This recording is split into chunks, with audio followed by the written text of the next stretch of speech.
Sorry to disturb you in the middle of your campaigning, very kind of you.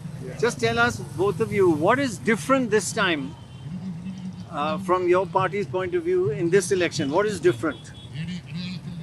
As far as this constituency is concerned, accessibility of the sitting MLA is a huge issue as far as the voters are concerned.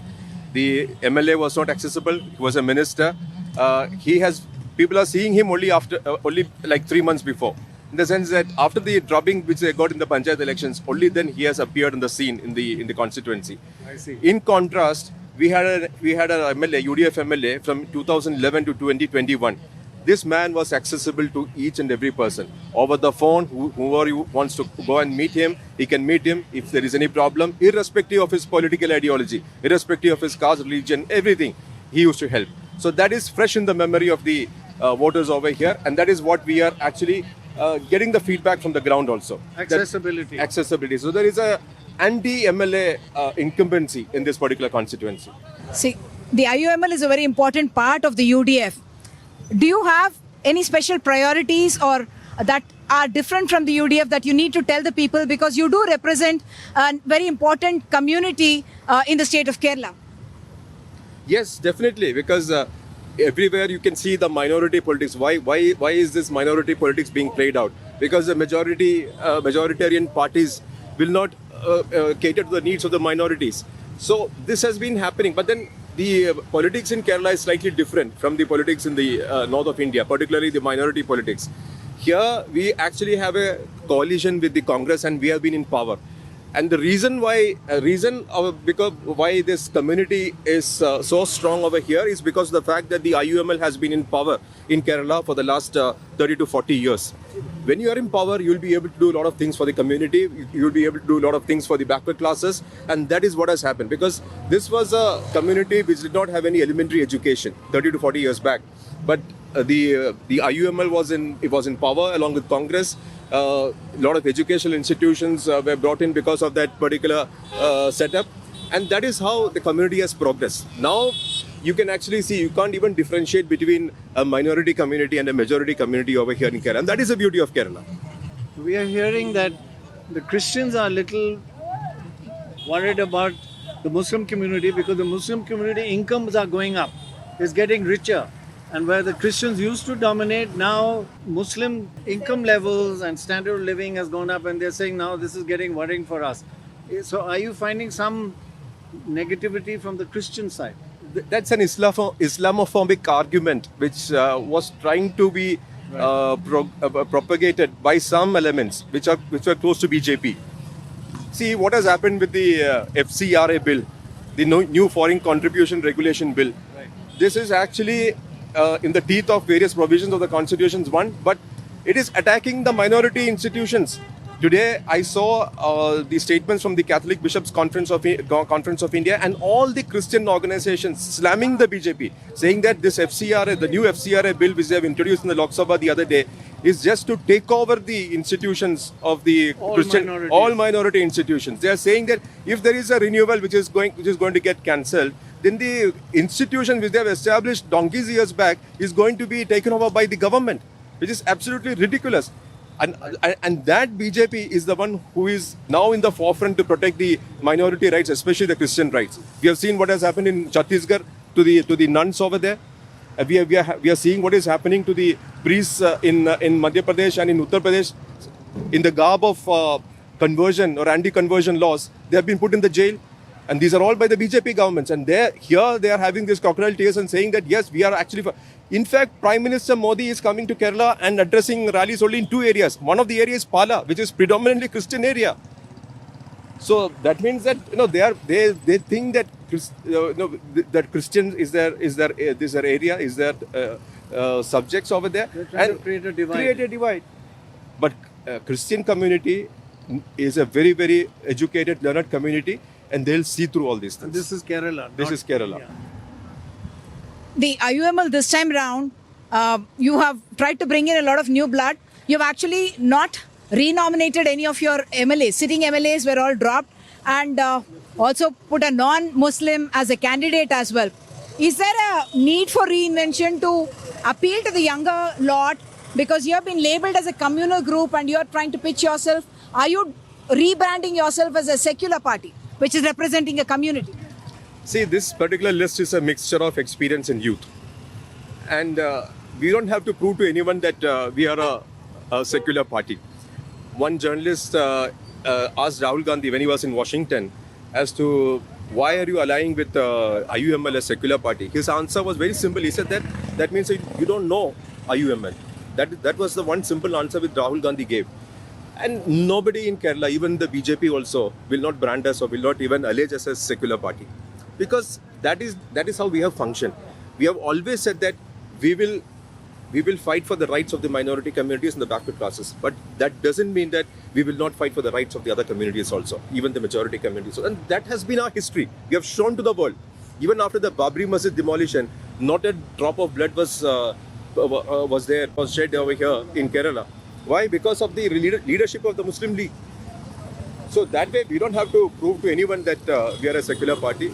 I mean, nobody in the wildest of the dreams also will allege us as a secular, as a communal party. Even the left parties have invited us very many times to be a part of their coalition, saying that we are a secular party. There is no problem in aligning with the Muslim League. So there is, I mean, that kind of an argument itself is not there. So another aspect of this propaganda, Islamophobia, whatever you like to call it, is that the Jamaat-e-Islami is taking a much stronger role, having much bigger influence in the IUML.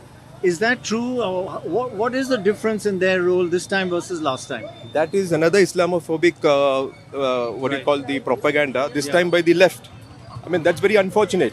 We don't have any association with the Jamaat-e-Islami. Jamaat-e-Islami always have been a natural ally of the left parties, of the CPM. Only maybe 5 or 6 or 7 years back, they had a problem with the left parties and they had to disassociate with the left, and they said that we are not going to support left.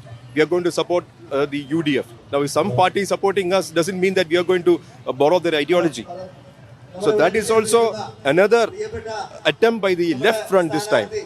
Yesterday there was a statement of Mr. A.K. Balan, who is a very prominent CPM leader, saying that when Dr. M.K. Munir, a prominent Muslim League leader, prominent Muslim League leader, was not given ticket this time. He said that is because of the influence and recommendation of the Jamaat-e-Islami that the Indian Muslim League did not give a seat to that particular guy. I mean, there cannot be any more absurd thing than this. So Jamaat-e-Islami is also not part of the...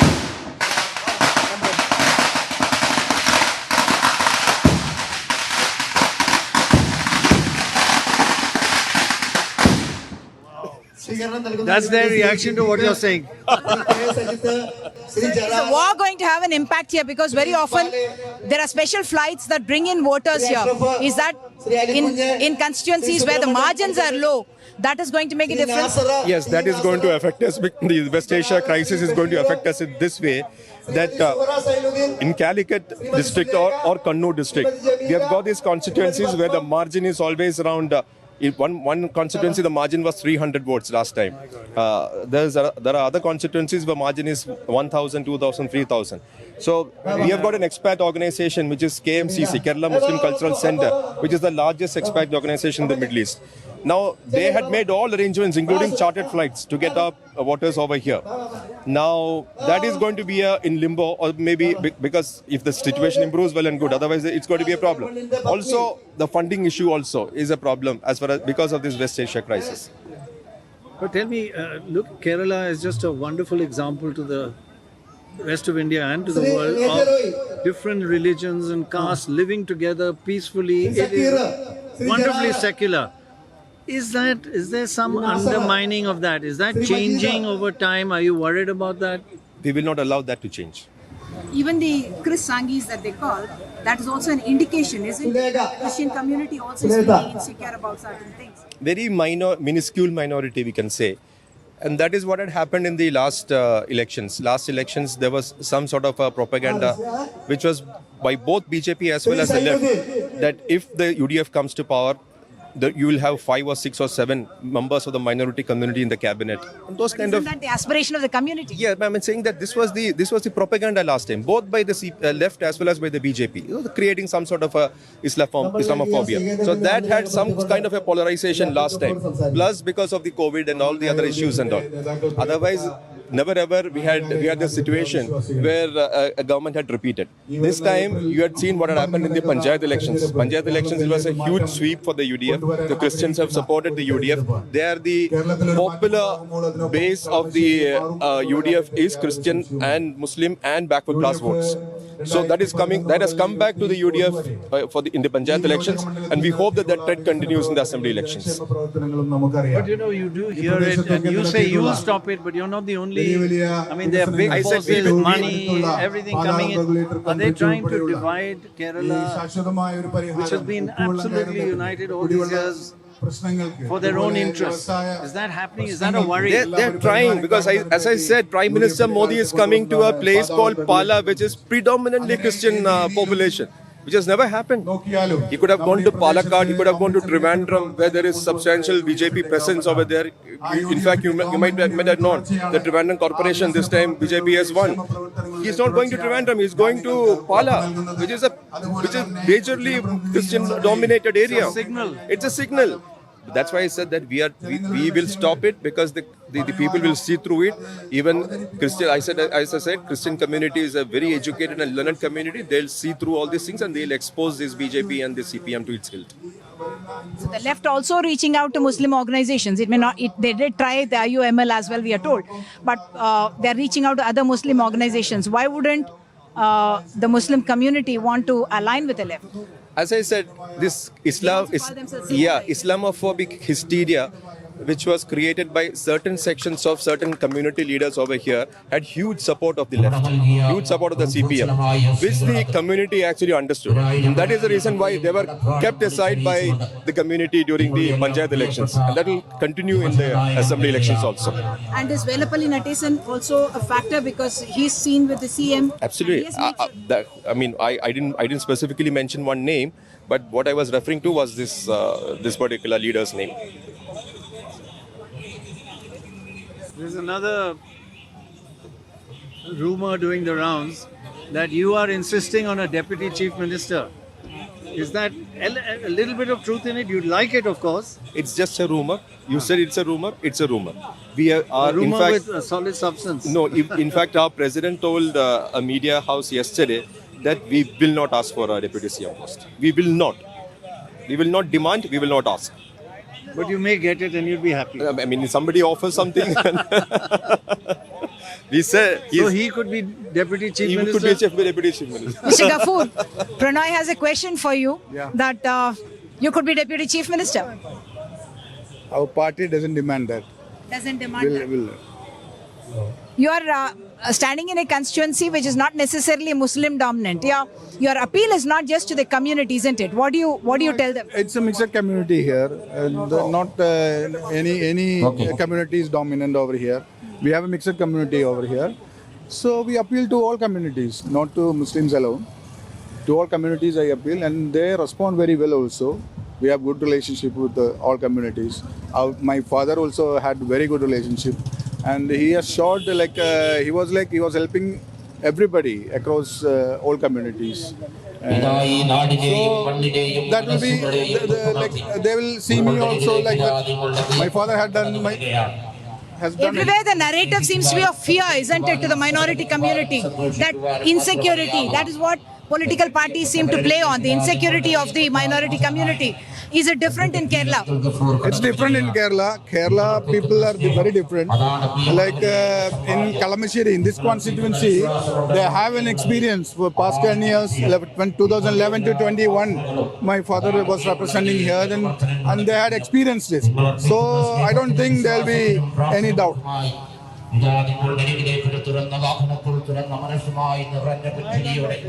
വിനയത്തോടെ വിനീതനായി നിങ്ങളുടെ പ്രിയപ്പെട്ട സതീർത്ഥൻ കടന്നു വരികയാണ്.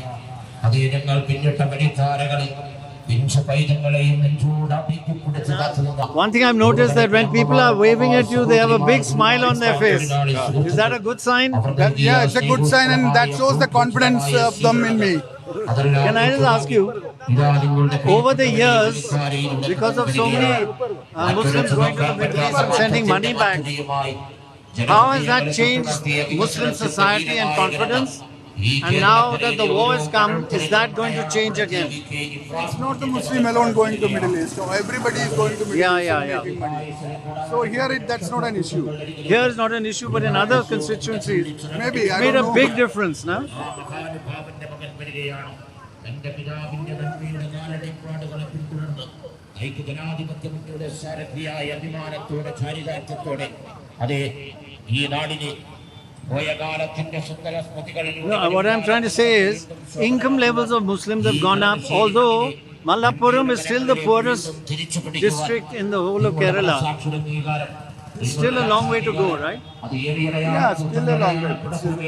Financial disparities everywhere. So here also we have it's not like Muslims are going with the high income. Everybody is going to Middle East and making money.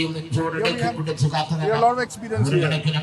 And what difference has the war made? Yeah, war is like a very difficult situation because people across all communities are worried. So somehow that should stop. So what is the main, in your speeches, what are the two things you always say? See, I always say that we had very good development programs in the last UDF government. So I'm offering them the continuity of that development programs. And moreover, the accessibility. That issue is also there. So I'm offering accessibility. Does Kerala Story 1 and Kerala Story 2 actually help you? Nobody is even bothered about what Kerala Story 1 and Kerala Story 2 was. We know what the real Kerala story is. This is not even Kerala. This is not even Kerala. So what worries you about in this election? One point that worries you. No, it should not take the color of a communal polarization. Right. Because That's not Kerala. That's not Kerala. But is there any chance of that? People are trying. People are trying, and there is enough evidence for us that there is some tacit understanding between the BJP and the CPM in certain constituencies, because the objectives of both the parties are one and the same. One is Congress Mukt Bharat, and another is Congress Mukt Kerala. So the objective is one and the same. So to get that objective going further, they'll do some sort of a tacit You were understanding. talking about rumors. Is this a rumor also? See, our leader of opposition had certain credible evidence, and he had in fact named the constituencies also where this is going to happen. So that is a worrying factor. That should not happen. You talk politics, we can fight. But if you talk communal polarization, it will be different. But wouldn't you say the left is the least communal of all parties in India? To retain power, they are doing whatever they can do. Whatever. That is a very unfortunate thing as far as left is concerned. നിങ്ങളുടെ പ്രിയപ്പെട്ടവൻ കടന്നു വരികയാണ്